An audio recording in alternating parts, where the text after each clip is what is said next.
He's starting to ignore me at the moment. As soon as I keep stamping my feet, he hones in on those vibrations and he comes over and he's getting ready to set up a strike. So I'll be honest, this gets him pretty annoyed. So now he's all keen. He's all yours, Nick. Go for it. Thanks, mate. Righto. Never know what Charlie's going to do. A million miles an hour. Or sneaky.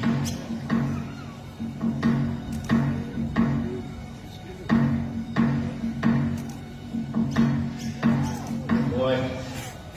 Isn't he an awesome crocodile? Give it up for Charlie.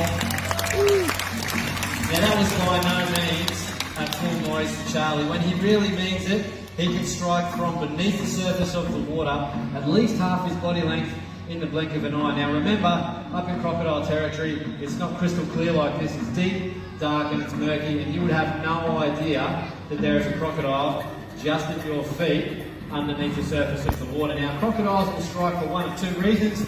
Number one, the big fella needs what to eat, of course, so he has to hunt for his food. He doesn't go to Woolworths like we do. But the other reason is for territory. The crocodile is fiercely territorial, particularly the saltwater crocodile, and we can prove that to you today. But in order to do that, Nero has to do something really silly. Who would like to see Nero get back into his water and infringe on his territory? Yeah, right, yeah, thanks, mate.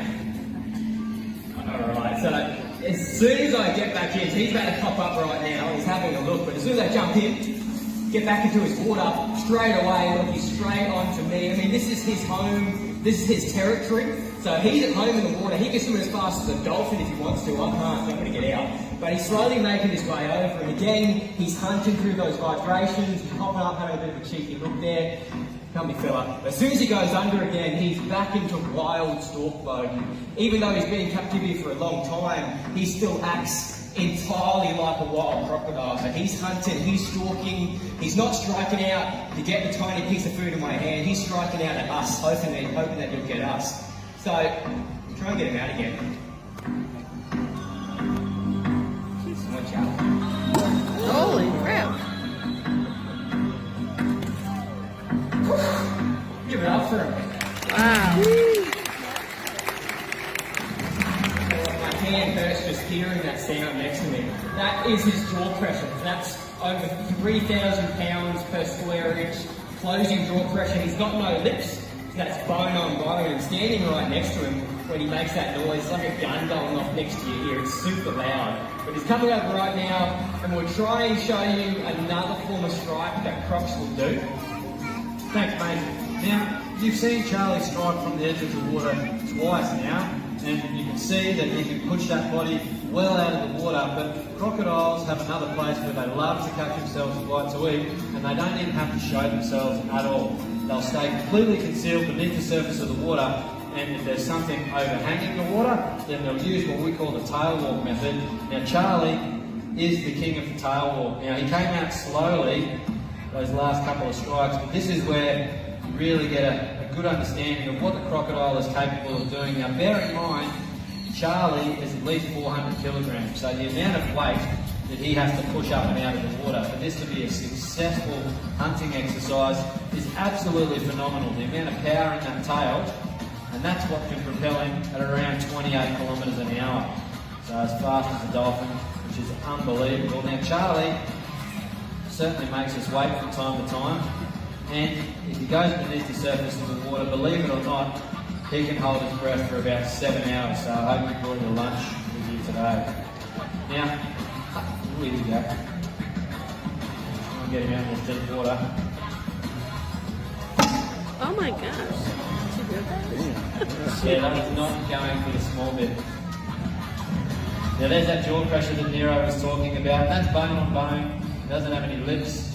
So when those jaws come clamping down, it's 3,500 pounds per square inch. There is not anything on the planet that is going to be pried loose.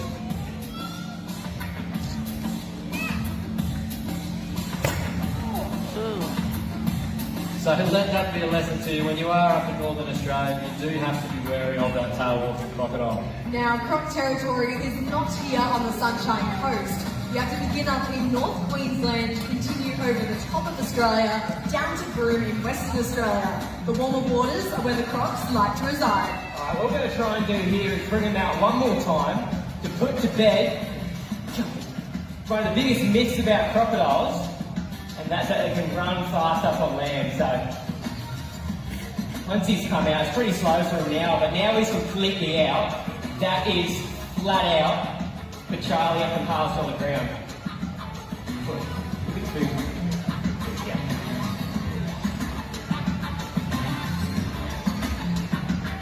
Oh, give it up for one last time. Won't be a problem. Tell me, boy. Alright, cheers, mate. Now we're going to try and put on another strike with Scrapper, which shouldn't be too hard. Hey, boy. How's that? He's quick. This crocodile means business, but notice how... Not gonna lie, I did chicken out there. Now when he really means business, he can strike from the tip of his nose to the base of his tail in the blink of an eye. He came out alright then, but he can come out a lot faster. Now he's going to go back to the water, he's going to take his food item in there, he'll juggle it around a bit, then he'll lift his head up and he'll swallow it down the hole. But to make things a little bit more interesting, because you guys are really pumped today, and Nick's holding a little bit of feral pig, we'll make Nick jump back into the water as well. Who wants to see that? Yeah! What could possibly go wrong? Dan's supposed to be my mate, sends me back into the water.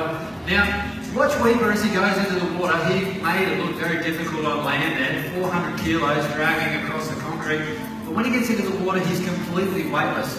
Now, we've still got that chook in his mouth. Crocodiles have a backwards facing tongue, so it's different to ours. It's fixed at the front and loose at the back, and it forms a palatal valve. So when he's underwater and he's grabbing a hold of prey items, it means that he can push that tongue up against the roof of his mouth and he won't drown. But when he wants to eat something, like he's doing now, he has to lift his head up above the surface of the water so that he doesn't fill his throat with water and drown. Now, Weeper being the newest crocodile here, we have to change it up with him every day. He does everything on Weeper time. Take your time, baby. Just jump in a bit deeper, mate. Yeah, I'll jump in the water out. Yeah, it's too moment to it.